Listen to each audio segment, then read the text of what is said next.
হিমন্ত বিশ্ব শৰ্মাৰ ATM card হৈছে তুলিৰাম ৰংহাং। কেৱল টকা পইচাৰে এটিএম কাৰ্ড নহয়, তুলিৰাম ৰংহাং। মাটিবাৰীৰ লোৱাৰো এটিএম কাৰ্ডখন হৈছে তুলিৰাম।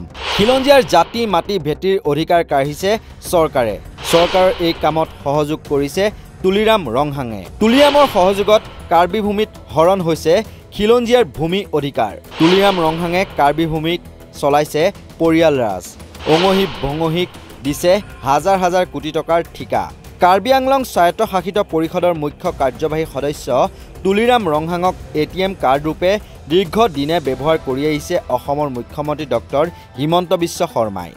টকা পইচাৰ এটিএম কাৰ্ডৰ পৰা এতিয়া তুলিৰামক মাটি ভেটিৰ এটিএম কাৰ্ড ৰূপে ব্যৱহাৰ কৰিবলৈ ধৰিছে মুখ্যমন্ত্ৰী ডক্টৰ শৰ্মাই।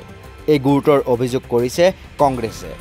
এক সংবাদমেলত দলটোৰ কাৰ্বি আংলঙৰ শীৰ্ষ নেতাসকলে কয় যে জাতি মাটি ভেটি সুৰক্ষিত কৰাৰ প্ৰতিশ্ৰুতিৰে ক্ষমতালৈ অহা বিজেপি আৰু চৰকাৰে এতিয়া অসমত খিলঞ্জীয়া লোকৰ ভূমিৰ অধিকাৰ কাঢ়ি ল'ব খুজিছে। পূব কাৰ্বি আংলং আৰু পশ্চিম কাৰ্বি আংলং জিলাৰ কাৰ্বি জনগোষ্ঠীৰ কংগ্ৰেছৰ শীৰ্ষ নেতৃত্বই গুৱাহাটীৰ ৰাজীৱ ভৱনত এক সংবাদমেল অনুষ্ঠিত কৰি মুখ্যমন্ত্ৰী ডক্টৰ হিমন্ত বিশ্ব শৰ্মা আৰু কাৰ্বি আংলং স্বায়ত্তশাসিত পৰিষদৰ মুখ্য কাৰ্যবাহী সদস্য তুলিৰাম ৰংহাঙক কঠোৰ ভাষাৰে সমালোচনা কৰে। তেওঁলোকে তথ্যসহ কয় যে মুখ্যমন্ত্ৰী হিমন্ত বিশ্ব শৰ্মাই নিকৃষ্ট ষড়যন্ত্ৰেৰে কাৰ্বি ৰাইজৰ মাটি আদানী আৰু আম্বানীক গতাই দি কাৰ্বি গাঁওসমূহ উচ্ছেদ কৰাৰ ভয়ংকৰ ষড়যন্ত্ৰ কৰিছে। কংগ্ৰেছৰ নেতাসকলে অভিযোগ কৰি কয় যে কাৰ্বি আংলঙত সৌৰশক্তি প্ৰকল্পৰ বাবে আদানীক ভূমি গতাই দিবলৈ ২৩-২৪খন গাঁৱৰ প্ৰায় ২০,০০০ লোকক উচ্ছেদ কৰাৰ ষড়যন্ত্ৰ চলাইছিল। নিজৰ উদ্দেশ্য সিদ্ধিৰ বাবে চৰকাৰে নথিপত্ৰত মাত্ৰ ১২০০ৰ পৰা ১৪০০ লোক প্ৰভাৱিত হ'ব বুলি দেখুৱায়। ইয়াৰ লগতে উচ্ছেদ চলাবলগীয়া ভূমিখিনি পতিত ভূমি বুলি দেখুওৱা হৈছিল। আনহাতে কাৰ্বি আংলং স্বায়ত্তশাসিত পৰিষদে প্ৰতি বিঘাৰ বাবে ১.৭৫ লাখ টকাৰ ক্ষতিপূৰণৰ যি হাৰ নিৰ্ধাৰণ কৰিছিল সেয়া আছিল বজাৰ মূল্যৰ তুলনাত তেনেই নগণ্য। ইয়াকে লৈ প্ৰতিবাদকাৰীসকল ক্ষুব্ধ হৈ পৰিছিল বুলিও তেওঁলোকে জানিবলৈ দিয়ে। তেওঁলোকে লগতে কয় যে সেই ভূমিৰ বৰ্তমানৰ বজাৰ মূল্য হৈছে বিঘাই প্ৰতি প্ৰায় ১২ লাখ টকা। অৰ্থাৎ চৰকাৰ আৰু স্বায়ত্তশাসিত পৰিষদে ভূমিৰ ক্ষতিপূৰণৰ নামত মাটিৰ গৰাকীক ললিপপ দি ফুচলাবলৈ ধৰিছে। আগতো কৈছিলে যে ৰাইজে এটিএম বুলি কয়, আগতো পইচাৰ এটিএম বুলি আমি ভাবিছিলো। এতিয়া যিটো দেখিছো এইটো মাটিৰ এটিএম হৈ গ'ল। তেতিয়াহ'লে আমিতো চিন্তা কৰিবলগীয়া কথা। যিসকলৰ মাটি তেওঁলোকে এতিয়া অধিগ্ৰহণ কৰিব বিচাৰিছে, যে কম্পেনচেশ্যন দিব লাগে, কম্পেনচেশ্যন দিয়াৰ ক্ষেত্ৰতো কিন্তু তেওঁলোকে যিটো প্ৰতিশ্ৰুতি দিছিলে সেইটো মতে কিন্তু দিব বিচৰা নাই। এতিয়া চলাৰ প্ৰজেক্টত যিটো মাটি তেওঁলোকে ল'ব বিচাৰিছে, আচলতে নিয়মতে প্ৰায় ১২ লাখ মান দিব লাগে এটা বিঘাত, কিন্তু তেওঁলোকে ১,৭৫,০০০ দিব বিচাৰিছে। তেওঁলোকে যিটো মই দেখিছোঁ এই ধৰণে তেওঁলোকে ৰাইজৰ মাটি এনেকৈ কম দামত লৈ পেলাই কৰ্পৰেট গোষ্ঠীক দিবলৈ গৈ আছে, কিন্তু আমি এইটো নামানো। এতিয়া কথা হৈছে কি, সংস্থাপন যিসকল ২০,০০০ পৰিয়াল ইয়াৰ পৰা উচ্ছেদ কৰিব আৰু ১৩,০০০ লোক বিঘা যিটো উচ্ছেদ কৰিব, এই পৰিয়ালবোৰক ক'ত তেওঁলোকে সংস্থাপন দিব? প্ৰথম কথা, সংস্থাপন দিবলৈ তেওঁলোকে একো সিদ্ধান্ত লোৱা নাই। তাৰপিছত আমাৰ যিটো মাটিৰ প্ৰতি আমাৰ যিটো ট্ৰাইবেলসকল যিটো ৰাইট আছে, অধিকাৰ আছে, এই অধিকাৰ তেওঁলোকে আচলতে এইটো খৰ্ব কৰিছে। সেইকাৰণে আমি ইয়াৰ প্ৰতিবাদ কৰিছোঁ আৰু আমি কোনো পধ্যে আমি মানি ল'ব নোৱাৰোঁ যে এইটো আদানীয়ে হওক আম্বানীয়ে হওক কিন্তু কাৰ্বি আংলঙৰ মাটি আৰু দিয়া নহ'ব। আমি তাৰ ইপিনে কাৰ্বি আংলঙৰ বিজেপি নেতা তুলিৰাম ৰংহাঙে নিজৰ অঙহী বঙহীৰ নামত হাজাৰ হাজাৰ কোটি টকা ঠিকা কৰি কাৰ্বি আংলঙৰ সামগ্ৰিক বিকাশ ধ্বংস কৰা বুলিও দাবী কৰে তেওঁলোকে। মুখ্যমন্ত্ৰীৰ সোঁহাত তুলিৰাম ৰংহাঙে কাৰ্বি আংলঙত কোটি কোটি টকাৰ ফাৰ্ম হাউচ নিৰ্মাণ কৰি ৰজাৰ দৰে আচৰণ কৰা আৰম্ভ কৰিছে। স্বজাতি আৰু স্বভূমিৰ বাবে কাৰ্বি আংলঙৰ বিজেপি নেতাসকলে এতিয়া তিলমানো নাভাবে। এই বিজেপিৰ নেতৃত্বৰ ওচৰত কাৰ্বি জনগোষ্ঠী বুলিয়েই নহয়, অসমৰ ভূমিপুত্ৰসকল তিলমানো সুৰক্ষিত নহয়।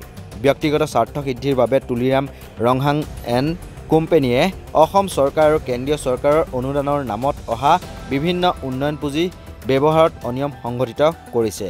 মুখ্যমন্ত্ৰী হিমন্ত বিশ্ব শৰ্মাৰ সৎসাহস থাকিলে তুলিৰাম ৰংহাঙৰ অনিয়মৰ বিৰুদ্ধে CBI তদন্ত দিব লাগে আৰু সেই তদন্তত কংগ্ৰেছে তথ্যপাতি দাখিল কৰিব বুলি দাবী কৰে কংগ্ৰেছৰ নেতাসকলে।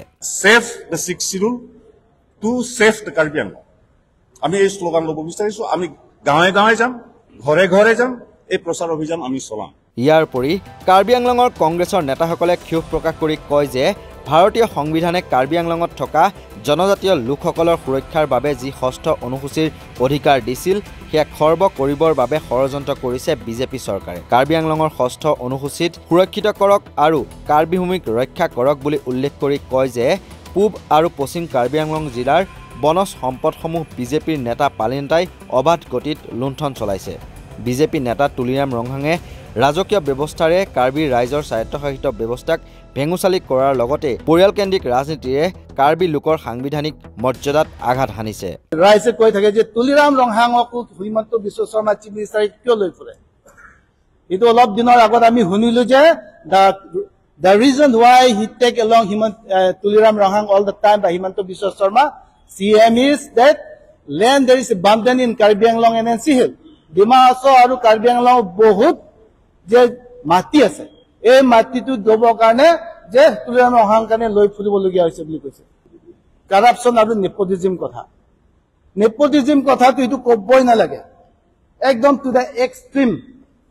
যিমান কাম আছে 30 ডিপাৰ্টমেণ্ট আৰু যিমান চেণ্ট্ৰেল স্পন্সৰ্ড স্কিম আছে এইবিলাক সব নিজৰ পৰিয়াক লোৱা হৈছে। ইয়াত চাওক আপোনালোকে নেপোটিজিম কাচে কনষ্ট্ৰাকশ্যন বুলি ক'লে কোন হু ইজ কাচে? কাচে is the wife of CM Tuliram Ronghang. ইয়াতে আৰু নেক্সট আছে ইংলংপো এণ্টাৰপ্ৰাইজ ৰবিৰাম ৰংহাং। তুলিৰাম ৰংহাং মিছেছৰ তাৰ ভাই হয়। ইয়াত নেক্সট আহিব মানিম তেৰণ পি তুলিৰামৰ যিটো মিছেছৰ ভাই তাৰ ছোৱালী হয়। ইয়াত নেক্সট আহিব কি আহিব Rabiram Ronghang. That is the person who's Tuliram Ronghang brother itself. Kutte jiman to ase jiman government or jiman central sponsor scheme. All the work is done through nepotism and favoritism. Nijor hatot sob kuri loise, power ase. Roja hoy nije jodi sob kam eblak jodi nije hatot kuri loy, rise ki pabo. News Desk report, Northeast Now.